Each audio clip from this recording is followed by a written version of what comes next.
Transfer Exchange Show. I'm your host, Kieran Stewart, and we're back again after what was, I have to say, it was a dismal Europa League tie between Arsenal and Slavia Prague. Slavia Prague are happy, and so they should be, because they came in as the minnows and they left as the champions. I'm struggling, so I'm gonna go straight to go on, Steve. Steve. Well, I think Jerome got the score right, so I think maybe he. Did you get the score? Did you say 1-1, Jerome? Yeah, 1-1, yeah. You did, yeah. And I'm not happy about it. So. Yeah, because it's one of them ones where you don't want to be right. You don't want to be saying, "See, I told you so." This ain't the "told you so" moment. Hit us. Come on, what you got for me, Jerome? Especially after 90 minutes. Yeah, I know. 90 plus 2. That is an absolute. Right, tell me how you feeling. How are you feeling right now? I'm gutted. I'm feeling gutted. After 10 minutes, I sent a text message to my brother and I said, "These lot are knocking us out," because first 10 minutes we were horrific. It looked as if the team had not a clue, no idea. It looked like every pass we made was like a big effort. You know, like when you get the ball and it's like there's no options and every pass is a struggle. Mm-hmm.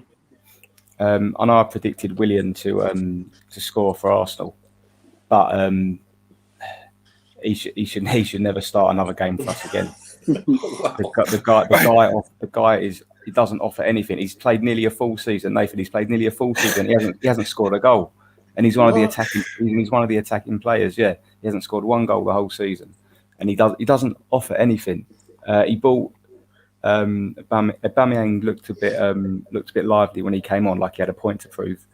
Pepe's goal was decent, and you'd have taken 1-0. That had been a very good result. But we'll struggle now in the second leg, I think.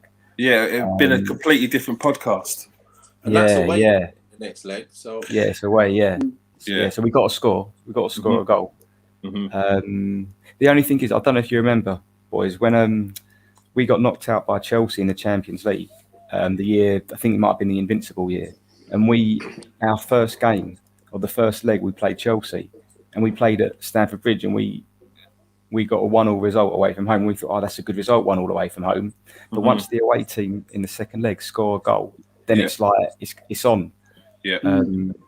But yeah, at the moment, just feeling gutted really, and the manager's going to come under a lot of pressure. Yeah, like we said beforehand. Mm-hmm. Steve. Fair result? Yeah. I mean, before in the preview show, I said that this was going to be a tough game, and Slavia Prague ain't no mugs. I mean, as I said, they've already said before that they haven't been beaten in 21 games, and you could see that they was well drilled, and they set themselves up really well. But 1-1, I think was a fair result, and we, like Jerome said there, we didn't really start playing until the last 20 minutes, and it was almost instant, weren't it? As soon as those subs come on, it was like you was watching a different game for the last 20 minutes, and like Jerome said, I was gutted. I mean, Lacazette should have scored. He missed. Did you call it a sitter? Yeah, I call it a sitter. I think a striker should, got the goal gaping, and you miss. Then I think he should have scored.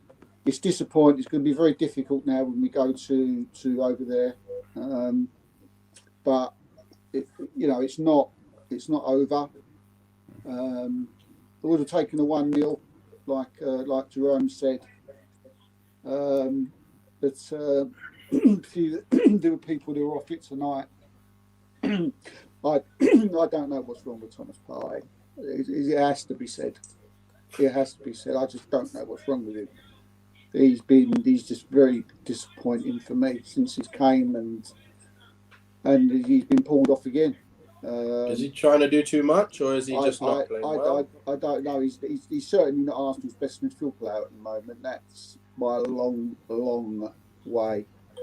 He's the best player that we've got when he's on form, but at the moment he shouldn't even start because the games where he hasn't played, like in the game against Leicester, and they were the games where we looked our best, and it's a shame because I feel sorry for him, but there's something not right with him. But what about the rest of the team's performance? Was there anyone in that first half that you could say was any good? Was there any shining lights in that first half? Well, the defence never came under any pressure, did they? Really? So we can't really knock any of them. They didn't really, have much to do. As far as William, Jerome's already said, he had one good free kick which hit the side of the post, but apart from that, he never. Smith Rowe and Bakayoko were quiet, very quiet. Yeah, they look like two players that have. They look like two players that have come back from injury. I said last week that people are building these two guys up too much. They're going to be really good players for Arsenal, but I think there's just too much on their shoulders. I thought Granit Xhaka had a decent game. I thought he had a decent game. Anyone else?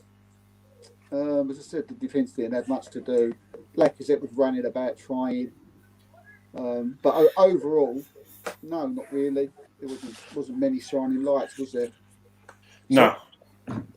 Question: where did Willian end up playing? On the right or the left? Or Willian ended up playing on the left. For me, Willian wasn't great. As Jerome said, he's not. The thing is, you could watch Willian, and if you watched highlights of Willian, you could probably say, what are people talking about? He's not made a missed pass. He's not made this there. His technique's good. He looks like he's moving about. But he's not actually doing anything. Yeah. He's not getting beyond the player. Yeah. It's not about end product. It's not about end product. For me, it's about he's not getting beyond the player. He's not even trying to take on a player. He's literally it's very much very simple. His game is so simple, and I wouldn't mind that if he was dangerous in other things, like you was trying to take on a defender, but he's not. He gets the ball, passes it, gets the ball. He's playing like a deep lying midfielder on the wing.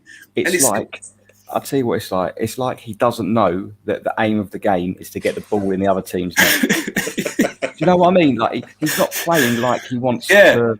Cause damage. Does he stand there with it and then do that little jink and then? Yeah. And then Jerome, what's happening? I wouldn't mind if he did a jink. What's happening to him, Jerome, what's happening? I don't know. We know the player at Chelsea. We know the William at Chelsea, and when he came, he was exciting. And when we played against Chelsea, I mean, he's one of them players who used to be, fighting the life out of you. Oh God, William's playing today. Yeah. So what's happened? What's changed? Is it a big contract? Arsenal given a big contract again? Is it the different type of football? Is he asked to do another different type of job at Arsenal now? Or what? Because he's not changed much from the way he plays, has he? Nah, I don't know. Look. It's my turn to say what I thought of the game because I thought it was awful. I thought we was dog, and I'm not going to bear any bones about it. We was awful. All right, we was shocking from the start. It was lethargic. It was what I was worried about. The fact that we're playing Slavia Prague, and it felt like Slavia Prague. For all the 21 unbeaten record and whatnot, and this team knocked out Leicester, they're bang average. They're well drilled. Agree with Steve, but that's Burnley are well drilled. Sheffield United are well drilled. But if we come out of an important game where you have to win, where it means getting into Europe, yeah, against a level of team that are below Burnley and Sheffield United, yeah, or about that, then we'd be fuming that we haven't got past them.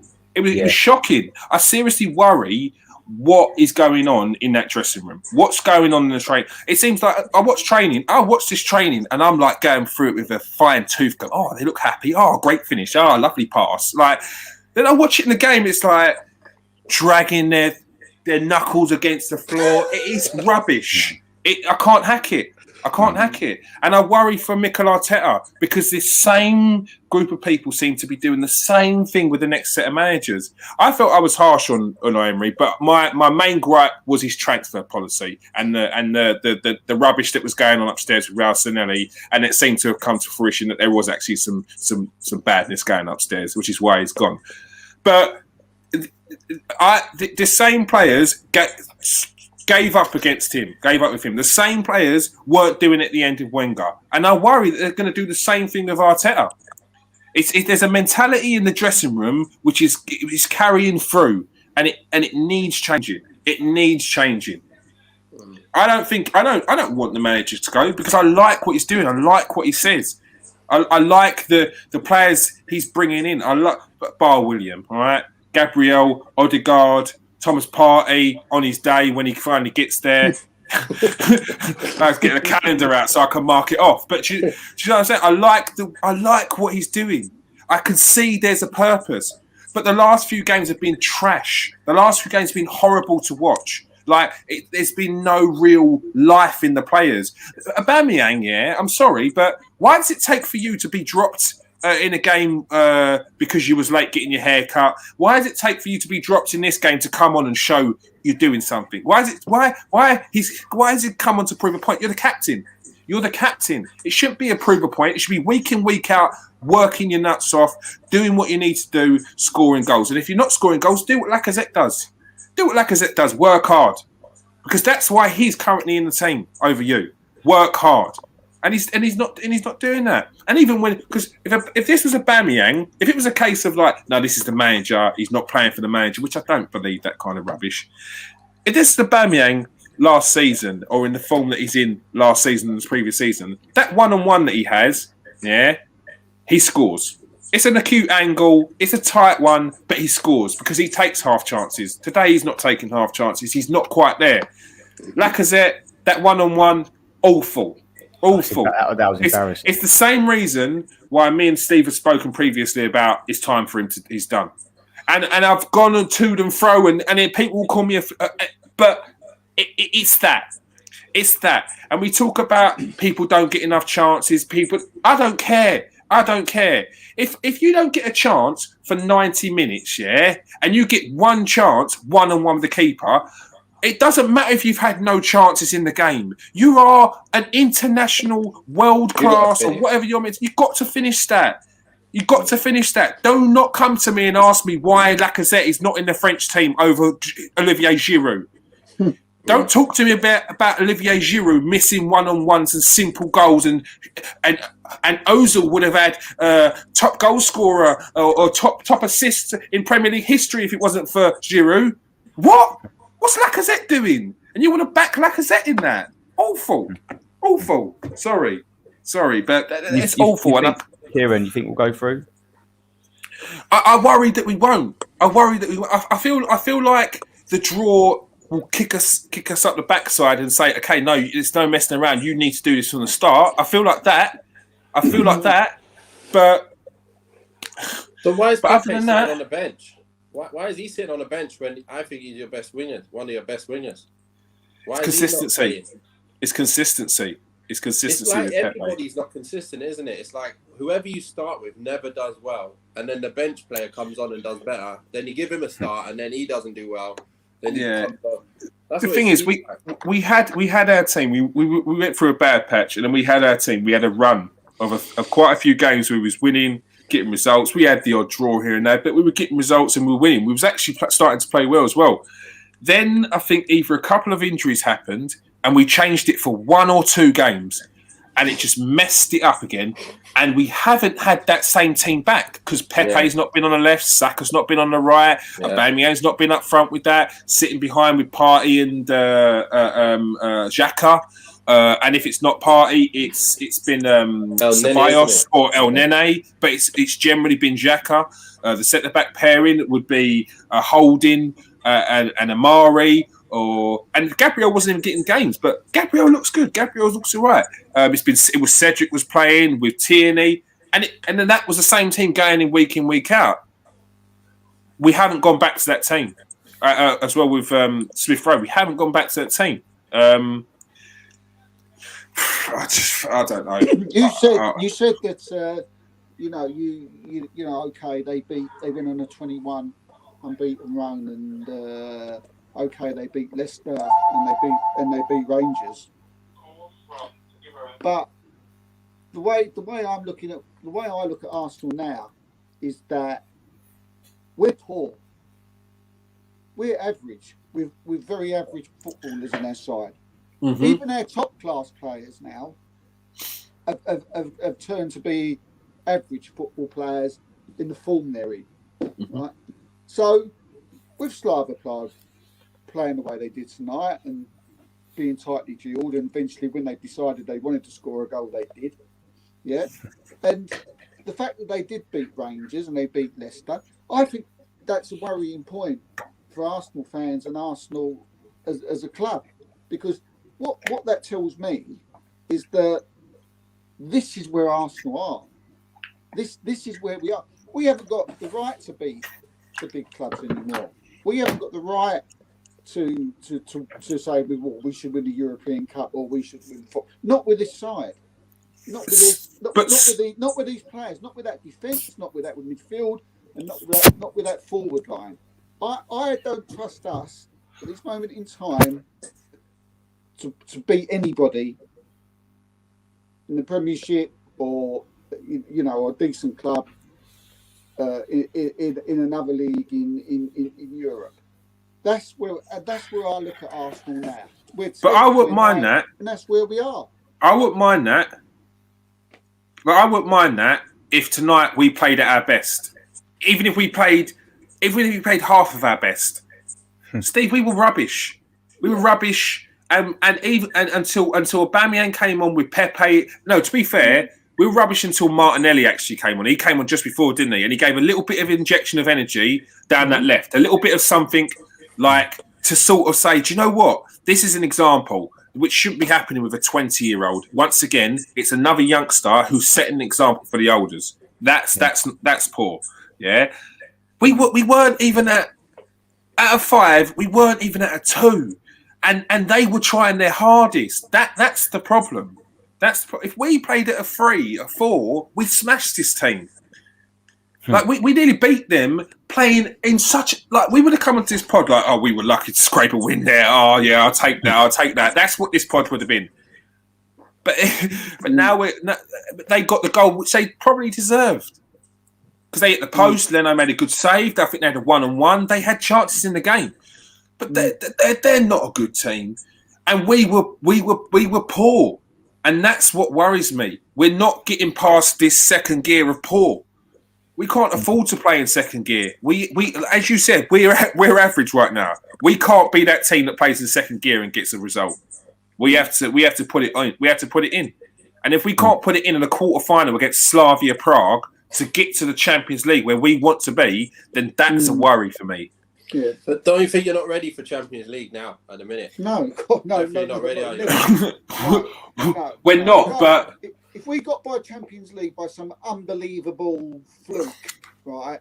I would go up to the FIFA and say, please, can we come out of it? That's what I would do. It's not the fact of playing in the Champions League next season. I think it's purely down to Arsenal need money. That's what it is. It's just money. It's nothing to do with playing in the Champions League. It's just the money that getting into that competition brings. I don't see get the players in yet. Yeah, I don't see Arsenal. I don't see Arsenal buying their way with a team to get Champions League. I see Arsenal stumble into the Champions League because I don't have faith in the owner putting his money where his mouth is. We can talk about 70 million on Pepe and a 50 million on Partey, but Partey was bought on the last day of the thingy. And we should have got an hour, or if we didn't get an hour, we should have got a Sabozli or someone in there to sit in there with him, yeah? The same as previous, yeah? And we want to talk about, he spent 7 million on Pepe. No one pays 70 million up front. We're still paying for Pepe now and probably regretting it, most of us. Like, because that's not how football play is structured. It's not he spent 70 million. He means business. No. Go to a Man United who are talking about spending 100 plus million on a player. Look at a City who will go out and spend 50 million plus on 3 players. Look at a Liverpool previous seasons who would go we're not doing that. We're not doing that. And we're moving so far behind, we're having to buy the next step down, then the next step down, the next step. And if we continue to keep on doing that, we're going to be paying over the odds for bang average players again. And that's the problem. We're moving further and further down, where these other teams who have built a rapport, who have built a connection between each other, who maybe aren't as good on paper, but they've got that connection. Whereas the players in our team are playing with a sort of ego that are playing for Arsenal. There's that edge. I've played in decent teams. I know what it's like when you rock up against a rubbish team. It's like, we've got this. Oh, you 1-0 down, 10 minutes in. You're like, what happened there? And it's hard to switch it on. That's what Arsenal were doing. But we ain't that good team. We ain't there because we haven't been for ages. It's the same worry I had 2 seasons ago at the end of the season. I've done a video. It's the same worry I have now. We've got an owner that's not fully, that talks the talk. Great PR team. It's always been about the owner. It's always been about, how long I've been. Look, Steve, not being funny, yeah, but people wanted to talk. People wanted to talk about this, and that, and rah about Arsenal, yeah. Since this owner's been in, it's been a steady decline, season upon season. But no one wants to look at that. They want to look at the manager. The manager's this, the manager's that. He ain't got a clue. He's clueless. Yet the owner is sitting there, yeah. And the club is moving further and further down. He's been here 12 years.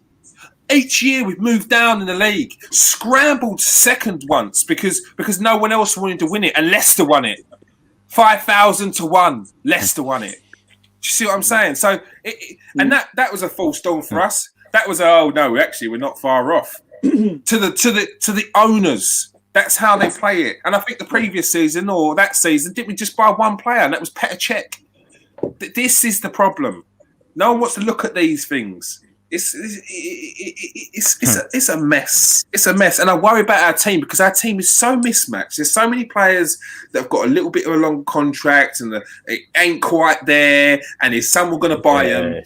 That I just worry that it's going to go to the same thing that we've been doing for the last 10 years. Is patching it over with a Band-Aid. We can't keep doing that. One half decent player in there. Oh, look, that'll keep him sweet. 50 million player there. But what about the rest of the players around him? Half of them don't want to be here anymore, and they need a new challenge. They want a new setting. The team just needs refreshing. It needs refreshing, man. But that's the football. That's what's so hard about football, because that's what you're going to get. That when you're back down the levels, you're just going to keep getting that. Like, you get one good player, he's too good for the team, so he wants to move on. Then you go back to square one, and you try and bring someone in, and he might even not be good enough. It's so tough. It's so tough. So I get your point, and that's why United is still where they're at. But this obviously is about Arsenal right now. But the main the main thing is, Nathan, Man United were there, yeah. They were there 6 years ago, yeah. Look what they've done since. People will slander Man United for just throwing money at the problem, but sometimes you need to throw money at the problem. Sometimes you need the right manager and to throw money at the problem, because where we're doing half-assed bits here and there, it's boom, 2 seasons down the line, it's another 50 here on a player, and you can't do that. You need to go boom, Pogba, boom, boom. Fernandez, Aaron Wan-Bissaka, Bosch. That's what you need to do. And then those players have all come at the same time. They're going to settle in at the same time, and they're going to move together. And then you add little bits. You've built your core there. You've built your core. There's no core at Arsenal. There's no core. There's a Granit Xhaka who half people don't rate, and then this. You've got a Thomas Partey who's not even landed yet. half of him still in Atletico. You got El Neni, who's definitely not good enough for this team. Like I can't keep saying it, and I feel bad for him because he's not a bad player, but is he Arsenal? He would never set foot in an Arsenal team with some of the players that we previously had. He don't even get into an Arsenal team with Coquelin or Denilson because he's just no better than them. He's no better than them, and they do more in a defensive setting than he does. Like he's less of a danger than he does. Sometimes you can get away with players like an El Neni. You can. If you've got, better. If everything else, you don't have to have great players in your side. You don't have to have the right players. Class. You have to have the right player. You have to have the right player. If you go through Arsenal at the moment, you've got Leno, he's all right. Yeah, at the back we've got Bellerin, who's probably moving on. Cedric, who's pretty average. He does all right. We get away with it. You got your centre backs who are, average. And Gabriel's learning. You've got a left back who finds it hard to keep on the pitch for 3 games. He's probably one of our best players. But he can't. Every time he gets kicked, he falls. He has to go on. Speaks for the inconsistency, Steve. Exactly. And then in the middle of the park, you've got, as you said, Partey who ain't even landed. You've got Uneni who's Uneni. You've got Xhaka does what Xhaka does, and you've got a front line who can't hit a barn door at the moment. I know, and we can't. When you put all that together, and what you get people going. You get 8th in the league. What? Yeah. I mean, where is the intelligence? Can they not see that these players, a lot of them, would be good players if a couple would be brought in, and they don't have to be world-class players. They can be just, as you just said, the right player to fit in the right hole. Like an Henderson or a McTominay or Rodrigo at Man City. These ain't, they ain't well beaters. But in the right base, in the right team. In an Arsenal team, yeah, that probably a lot of people were booing at the time, were saying it's not good enough, yeah. That midfield had Santi Cazorla, Jack Wilshere, I think Coquelin was in there, and then we had Ozu in front. We had Sanchez on the left, Theo Walcott on the right, or whoever they could fit in. A striker of Giroud. And if you compare that to the team now, we are 10 levels worse. We are so much worse. To give you an example, I like him, but Nathan's probably the one. Who would you rather have in your midfield at the moment? Scott McTominay or Thomas Partey? Scott McTominay. All day long. It says it all. It just says everything. Then you just know. You've just said everything in a nutshell. From what you're telling me about Partey, whether he would do it in United and be better, you don't know. He might. I think he probably would. He probably would. Not much around, so it's a hard one. But for now, I know what United need, and they need to have a ball playing midfielder. So obviously that's what we thought Partey was. We wanted Partey. So I don't know whether you guys are seeing something different and thinking, wait a minute, he's not what we thought he was, or he's just trying to do too much for you guys because he doesn't have the help. What do you think, Jerome? Do you think he's? We all know what he is. We're not saying that he's a bad player. But what do you think? Is there something wrong? Is it? I don't think he's playing as well as what Arsenal fans expect him to be playing. But saying that, we're all saying that Arsenal are a very average team at the moment.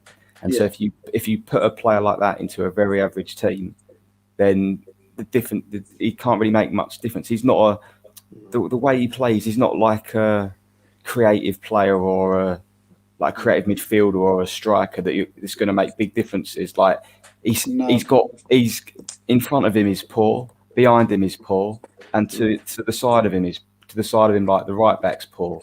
Like surround him with decent players. It's a different story. That's why even if you put McTominay in Arsenal's team, nothing much will change. Oh yeah, he'd retire. Honestly, he'd retire. Poor geezer. Look, I didn't watch loads of Atletico, but from what I saw of him, when he was at Atletico Madrid, there was always his teammates quite close by, quite near him. When he plays in Arsenal's midfield, he's there and he's just got so much space. Like his teammates are like miles apart. Like it just looks it just looks wrong. Is it the league, Joe? Could it be possible that the Spanish league and the Premiership, and he's like, whoa, I never expected it to be this fierce, this quick, and as you said, there's players at Arsenal who we now call legends who for the first year that they came to the club were absolutely awful, and they took time to fit in. Maybe it's the league he was in that. I think it's more the team. I think it's more the team he's in than the league, because he played in Europe. He played in Europe tonight, and it was the same. Yeah, I just think the team doesn't. I think the team, because his team in Spain. Come on, they have a structure to their game. They're rigid. They're rigid and disciplined. Every player knows where they was. Yep. Yeah. So his job in Spain was a lot less. I think. I think he's come to the Premier League probably with his own intentions to play a bit more expansive, to play a bit more open, to have a bit more to his game. And I just think he's trying too hard. I think he's trying too much, too hard. That shot today summed up what Thomas Partey's been. It was, although Saka's pass back was rubbish. Yeah, it was a bad layup. It was a bad layup. It was a bad layup. I don't know what McManaman was talking about. But he could have done better. He should have done better. But he's not going to score a goal from there because that layup was awful. Yeah. But we need to claw through this season, somehow get into Europe again, and bring in new players. Get rid of the players that are on a year left. I don't want to hear anything about offering so and so a new contract because he's got a year left. There's no one who's got a year left in this team that is worthy of a new contract. Lacazette's got to go at the end of this season. He has to. He has to. You can't give him a new contract. He just does. He's not doing what we brought him to do. And I get what Nathan says. He works hard. He does all that. But we need a goal scorer at the minute. And I think he scored. I mean, he is our leading goal scorer this season, Lacazette. And I think he's got about 10 goals. You got rid of we got rid of your goal scoring machine. Who? Who's that? I'm sure. You don't know who? Who? Giroud. Oh yeah, come on, don't. We won't get onto that because that's another hour rant. That's another hour rant. Don't honestly. That Giroud one is nonsense. Is nonsense. How people will talk about Giroud was this. Giroud. Arsenal fans, yeah. I think you've forgotten that we used to cry out for someone that could head the ball. Remember when Thierry Henry was there? Remember when Nicolas Anelka was there? And they used to say, no one at Arsenal could head the ball. We need to get in someone who could head the ball. Another option, a plan B. Well, Giroud was the plan B. But apparently he's not good enough. He's gone to Chelsea and he's been in Champions League since then. He's won a Europa League. But Giroud's not good enough. Scores goals. In the French team, over Lacazette. Starting, won a World Cup medal. But he's not good enough. Yeah. I'm scared of the guy, and he's not quick, and he's just dangerous. He's a bully. He's got a brilliant touch. His hold-up plays excellent. He brings in players. I think people just see goals. People just see goals, and if you actually look at his goal scoring record, it's not bad for a lump. Good, but he brings in players. His assists was phenomenal for Arsenal. Some of the 1-2s he used to get with Podolski. It's stress. I said a while ago that I was frightened that because of the way Arsenal's transfer policy and the way the club was just basically run over the last 10, 12 years by making the wrong transfers, so wrong mistakes, not buying when they should, that Arsenal had just gone too that far where catch-up we're just too far behind there for that catch-up. And the only way you're going to get total catch-up now, I think, is if like Jerome says, is if there's going to be a load of money put in, and cross your fingers that top players would want to come to your club. And that is some ask, because I can't see this changing. I can't see it changing next year. I can't see it changing the year after. It's frightening. And I also said, like before, that Arsenal's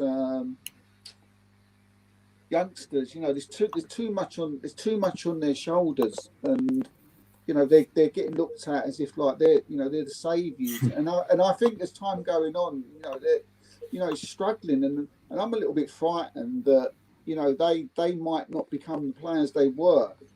The hope that they will, because of it. And because they're not being learned their trade the right way. I mean, you can look at Man United's youngsters, you look at youngsters at Dortmund and youngsters at other places. They get brought through right. They're nurtured right. I mean, the youngsters at Man United, McTominay and Rashford and Greenwood and whoever else I've forgotten. They've been brought through right. Yeah, they're not rushed in. And look at what happened when Man United did rush their players in. And Jan Januzaj, when it was like, he's the main man, we'll give him a new contract. You do that, you put in all your hopes in the youngster. One, it's too much pressure on the youngster. Two, if they do take that pressure on, then you've kind of sold everything to them. They've got the power then. It's silly. It's silly. Yeah, I seriously worry. I was just looking at Olivier Giroud's stats, and I just do wonder if some people have had a lobotomy, because this guy's he scored 22 goals and got 12 assists in 51 games. Yeah, following Olivier Giroud. Yeah, he's got. In the following season, he got 19 goals, 4 assists in 36 games. Like, we're talking about a 1-to-2 ratio here, whether that's a goal or goal contribution. And if you're talking about goal contributions as well, you're talking about this guy has contributed to goals in probably about 70%, 80% of the games in ratio. 16 games, 7 assists in 40. Again, that's like 60%. It's nonsense. I do wonder how people are seeing things and what people are seeing. Whether he should have been the main man, I don't know. But not good enough for our team is a completely different thing. Yeah, it's going to be difficult now. I mean, we have still got a chance of going through. Hopefully we've got players like Odegaard fit. Maybe seeing Aubameyang, he did look a bit lively when he came on tonight. Maybe he can do something. We went to Leicester and beat them, so there's no reason why we can't go there and do them. But again, I don't think they've lost them for about 60 games. Yeah, I think I watched the Leicester game. I watched that Leicester game, and Leicester were poor in that game. So Arsenal aren't out. They have a very good chance of getting through. Funny enough, when it was 1-0, I was thinking to myself, do you know what? Going to their ground, if we get a goal, they're in serious trouble. And then they scored. Because we've recently, more than recently, I think we've had the games where we've been away in the second leg and it's been a bit more tricky. Whereas I think having the game in the away in the second leg will benefit us, and we have to go for it. It's not a case of sitting back and trying to sneak a goal. We've got to go for it. Go for it, try and get 2 goals. And then, So, that's what we need to do. Yeah, I've lost belief in Arteta. He's running misguided players. His favouritism, nepotism, stubbornness has been his downfall.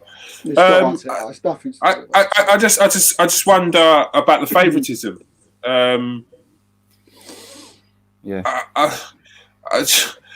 just wonder. Has he put too much trust in some people? Has he given too many people too many games? Like Willian, maybe. But but you say favouritism, like I mean, I get it to a point, but you say okay, who are we talking favouritism to? What? Definitely William. I don't know. I think people were talking about. I saw someone make a comment about Bellerin being a favourite, but I'm wondering who goes at right back today when there's no left back.